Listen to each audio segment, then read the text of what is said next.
Elias had traveled alone for many days through the cold mountain range. He walked with slow steps, carrying only a small bag filled with herbs, tools, and a little food. He was a healer, but not a famous one. He worked for simple people, healed simple wounds, and lived a simple life. The mountains were dangerous, but he needed rare herbs that only grew in high, cold places. The wind was sharp that morning. Snowflakes touched his face as he climbed over a rocky slope. He stopped to rest beside a tall boulder. While drinking water, he heard a strange sound, low, shaking, almost like a deep breath mixed with pain. Elias froze. It was not the sound of any animal he knew. It was too heavy, too powerful. Then the ground trembled. Elias stepped back as a huge shadow moved behind the boulder. Something massive was there. A long neck curved out first, covered in cracked silver scales. Then two glowing blue eyes appeared, staring straight at him. Elias felt his heart stop. A dragon. Her chest rose and fell in slow, weak breaths. Her wings were folded tight, and her tail dragged in the snow. Elias had heard many stories about dragons, how they burned villages, broke mountains, and crushed armies. But this dragon looked neither proud nor strong. She looked afraid. Elias wanted to run, but his legs refused to move. The dragon lowered her head until her eyes were level with him. Her voice came out rough and broken, like someone who had cried for too long. "Human," she said, "I need your help." Elias could not speak at first. A dragon asking for help? It sounded impossible. He slowly placed his hand on the boulder to steady himself. What do you want?" he asked, barely managing the words. The dragon blinked with pain in her eyes. "My hatchling, my baby, she is dying." Elias' fear mixed with sudden confusion. A dying dragon hatchling? He had never even seen a dragon child before. He swallowed hard. "What can I do? I'm only a healer." The dragon leaned closer. Even though she was weak, her presence was overwhelming. Soft snow melted under her warm breath. No dragon healer can save her. They do not understand the illness. They do not see what is wrong. Her voice broke again. "I heard humans can cure strange things. I heard you heal with your hands, not fire." Elias could not imagine how this giant creature had become so desperate that she would beg a human, someone dragons usually ignored or disliked. "Please," she whispered, lowering her head completely onto the ground. "Save her. I will not harm you. I will give you anything. Just save my child." Elias took a step forward without thinking. The fear did not leave his body, but something stronger grew inside him, something he often felt when faced with sick or injured people. It was a need to help, no matter how dangerous it was. "Take me to her," he said quietly. The dragon's eyes widened. For a moment she did not move, as if she expected him to refuse. Then she slowly lifted her head. She lowered her clawed hand, palm open like a platform. "Climb on," she said. Elias hesitated. One wrong step, and he could be crushed. But he climbed onto her hand, gripping her scales. They were rough, cold, and cracked, clear signs of how much stress she had been under. The dragon lifted him carefully, as if he were a fragile egg. She placed him between two ridges on her back, where he could hold on. Then she rose. The wind swirled around them as she spread her wings. Elias felt the ground fall away as she lifted into the sky. Her flying was unsteady, and several times her wings faltered. She was exhausted, but she kept going. After a short flight, they reached a hidden cave high in the mountains. The entrance was wide but covered in thick vines and stone. The dragon pushed through, panting from the effort. Inside, the air was warm and glowing with faint blue crystals. But Elias's eyes went straight to the small nest in the center. A tiny dragon hatchling lay there, curled weakly in a bed of soft leaves. She was no bigger than a large dog. Her scales were dull, her breasts light and uneven. She didn't move when they entered. Elias stepped down from the dragon mother's back and walked to the nest.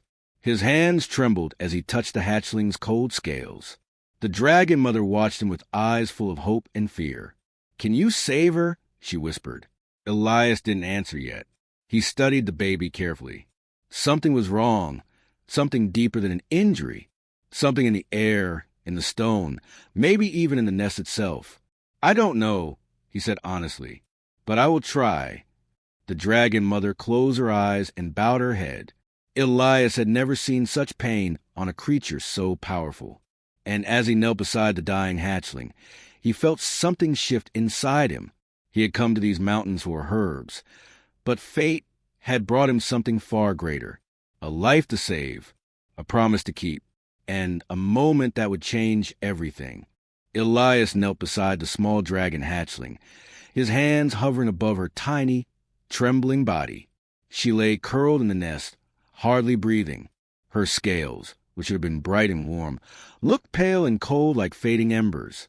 Her wings were limp, and her tail barely twitched. Every few seconds, a weak breath escaped her, so quiet that Elias had to lean close to hear it. The dragon mother stood behind him, her massive body shaking. She did not speak, did not roar, did not move. She simply watched him with eyes full of fear. For a creature so powerful, the silence of helplessness felt heavier than any storm. Elias took a slow breath. He had healed many creatures, dogs, horses, even a sick forest bear once. But this was no normal animal. This was a dragon, a being of fire and ancient strength. Still, he forced himself to stay calm. The hatchling needed him. He touched her gently. Her body was too cold. Dragons were creatures of warmth. Something was stealing her heat, draining her energy. He checked her breathing, her pulse, the state of her scales, the condition of her claws. He noticed small cracks along her chest, as if something inside was struggling to grow but couldn't. "This is serious," he whispered. The mother lowered her head until her chin rested on the ground near him. "Tell me," she said in a shaky voice. "Tell me what is wrong." Elias shook his head. "I'm not sure yet." He looked around the cave. The crystals glowing blue on the walls were beautiful, but they gave off a cold aura. Cold air slipped down from cracks high up in the ceiling. The nest of leaves was soft but thin. None of it felt right for a dragon child. "How long has she been like this?" he asked.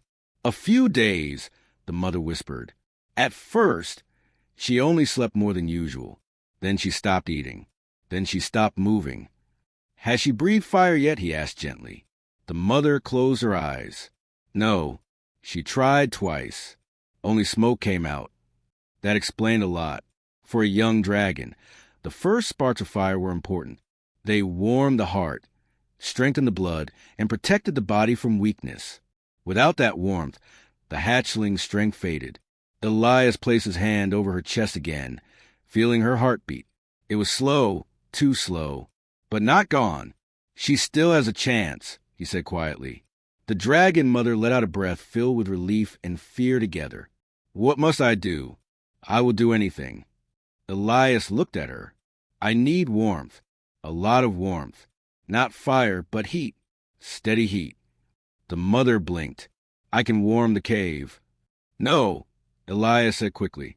"Not the whole cave. Just her. Too much heat all at once will hurt her." The dragon nodded slowly. "Then tell me how." Elias sprinkled some herbs from his bag around the hatchling. They were simple herbs humans use to treat fever, but he hoped they would help stabilize her breathing. Then he took off his cloak and gently wrapped it around the tiny dragon, tucking it under her small wings. She let out a soft, tired sound, a sound almost like a whimper. The mother's eyes softened with pain. Elias moved closer to the dragon mother. "Your scales, they radiate heat. I need you to curl around the nest and warm her with your body. Not fire, only body heat." The mother lowered her gaze. "I can do that." She moved slowly, carefully, like someone afraid of breaking a fragile object.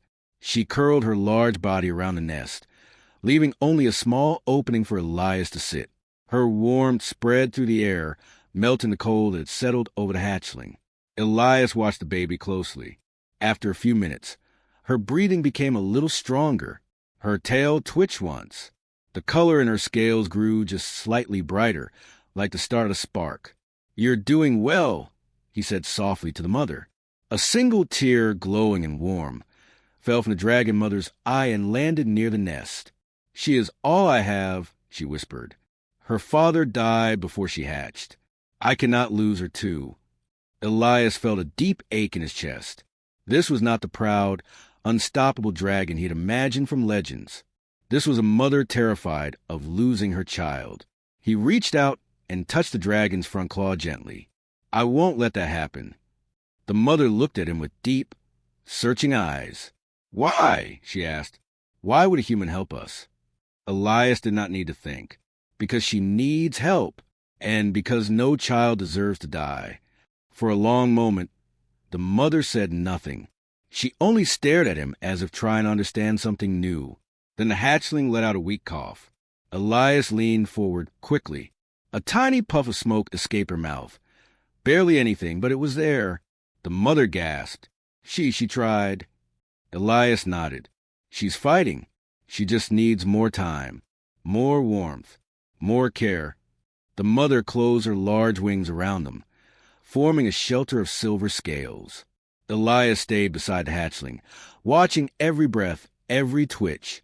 The danger was not over. The hatchling could still fade if something else was wrong. But for now, there was hope, and hope was the first spark of fire. Elias did not sleep that night. He stayed beside the tiny dragon hatchling, listening to her slow breaths and watching her body for any small sign of change. The mother dragon kept her great wings curved around them, warm like a protective wall. Outside her wings, the cave stayed cold, dark, and silent. Inside, it felt like a small world made only of heat, fear, and hope. Every few minutes, the hatchling made a faint sound, sometimes a soft sigh, sometimes a weak cough. Elias studied each one carefully. He knew she was still in danger. Her breathing was too shallow, her heartbeat still too soft, and her inner fire still too weak. But she was trying. Elias placed his hand lightly on her tiny chest. Come on, little one, he whispered. Stay with us. The mother dragon watched him with tired, worried eyes. Is she improving? She asked, her voice trembling. A little, Elias answered. But she needs more help. Her body is still too cold inside. The mother lowered her head sadly. She does not have her inner fire yet. She cannot warm herself. Elias nodded. A dragon's inner fire was their life force. Without it, sickness grew quickly. He needed to give her something that could act like that fire, warmth, energy, and strength. He opened his small bag again. Inside were herbs, powders, and dried plants. Human medicines. Nothing meant for dragons. But he had to try. I'm going to make something for her to drink, he said. It should help her heart and breathing. The mother dragon stared at the bag. Human medicine? Will that work on a dragon? Elias looked up at her. I don't know, but doing nothing will kill her. Doing something gives us a chance. The mother breathed out slowly, her hot breath washing over his face. Then do it. I trust you. He mixed a tiny amount of herbs with water from a warm crystal pool in the cave. The water glowed faintly, rich with energy. He stirred until the mixture turned a soft green color. It wasn't perfect, but it was the best he could do. He lifted the baby dragon's head gently. Easy, just a little. The hatchling's eyes opened, just a crack. They were dull and tired, but they moved. She looked at him with a kind of weak confusion. Her tongue flicked out, tasting the air. That's good, Elias whispered. You can do this. He let a drop of the warm mixture touch her tongue. For a moment, nothing happened. Then her tiny throat moved. She swallowed. The mother dragon let out a sound between a gasp and a broken cry. She swallowed. She swallowed. Elias gave her another drop. Then another. The little dragon swallowed each one, slow but steady. Her breathing grew slightly stronger. Her chest rose a little higher. Her claws curled softly, as if trying to grip the nest. The mother dragon watched her child with wet, shining eyes. You are saving her, she whispered. I never thought a human could save a dragon. Elias shook his head. I'm only doing what I can. Courage doesn't mean having power. It means trying even when you're afraid.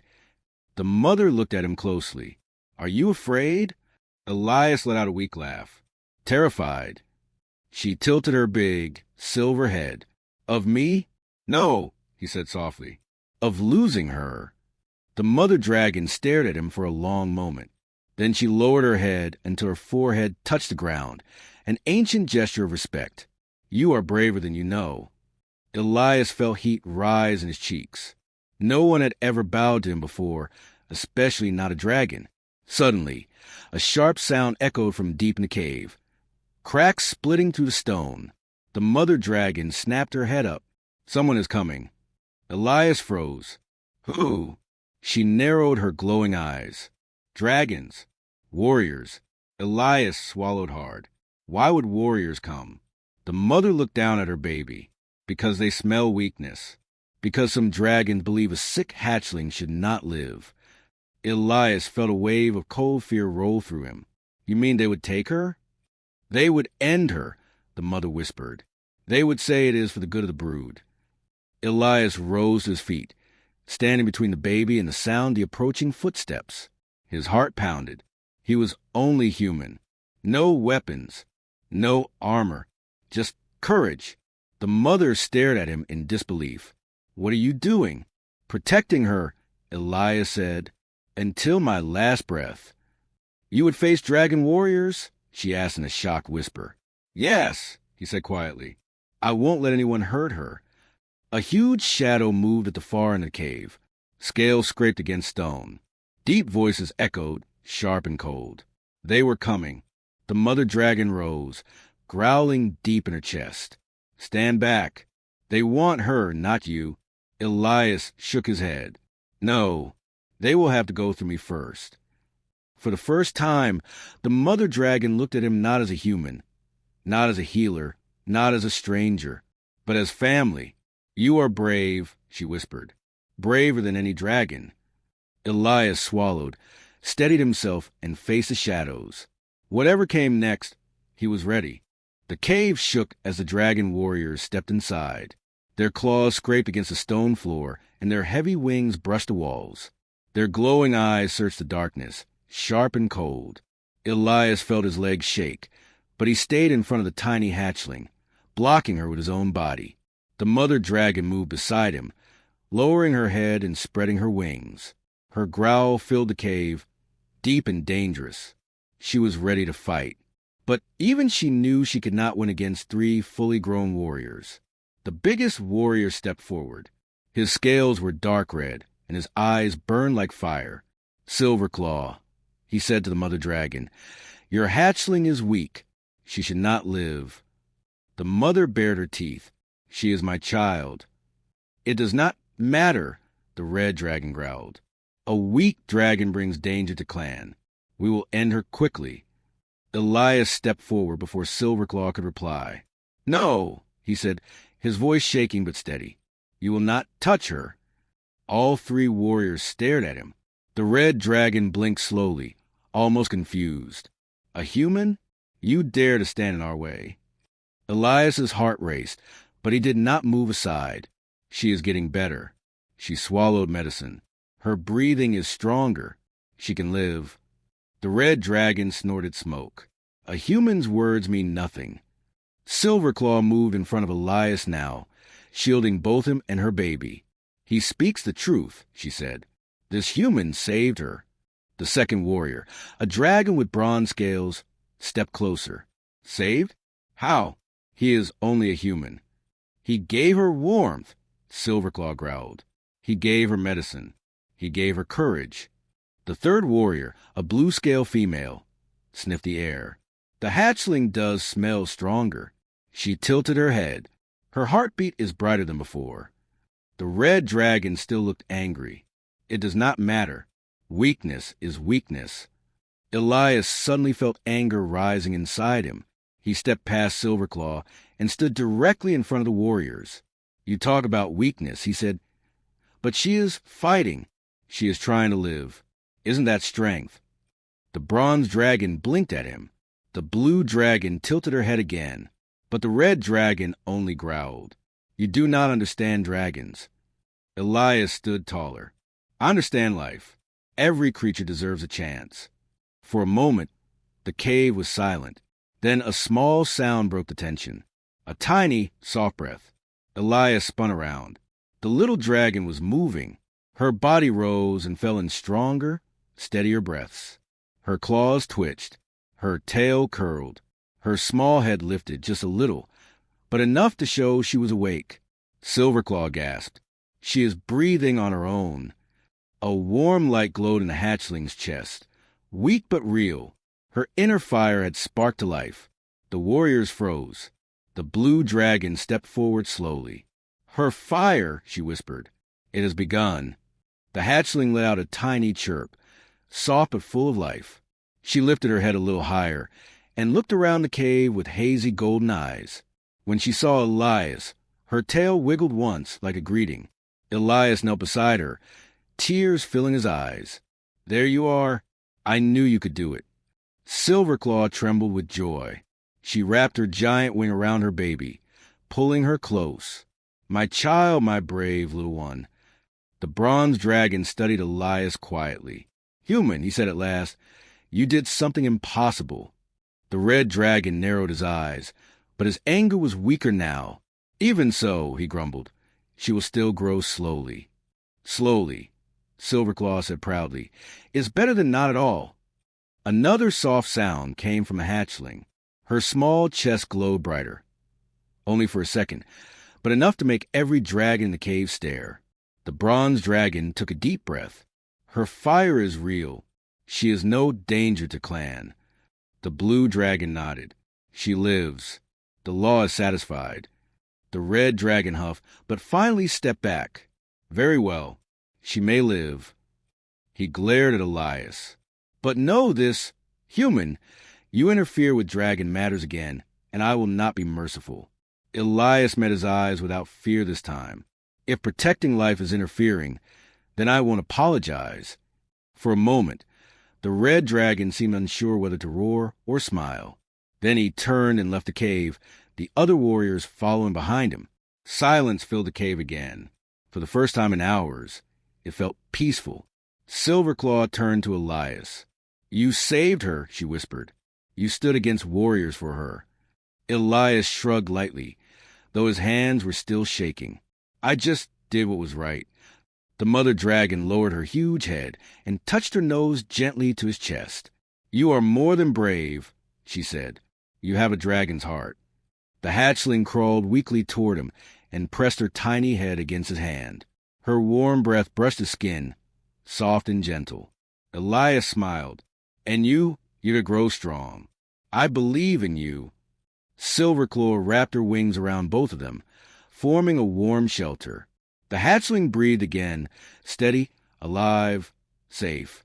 And for the first time, Elias felt something new. Not fear, not worry, but hope.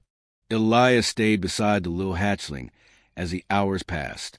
The cave was warm and quiet now, and the danger was gone. Silverclaw never moved far from her child, but her eyes often drifted toward the human who had done the impossible. She watched him with a new kind of respect, one she had never felt for any creature outside her own kind. The hatchling slept most of the time, but every so often she opened her small golden eyes and made a soft, chirping sound. Each sound made Silverclaw's heart lift. Each breath gave Elias a little more hope. When the hatchling woke again, she looked stronger than before. Her tail twitched, and her wings moved a little.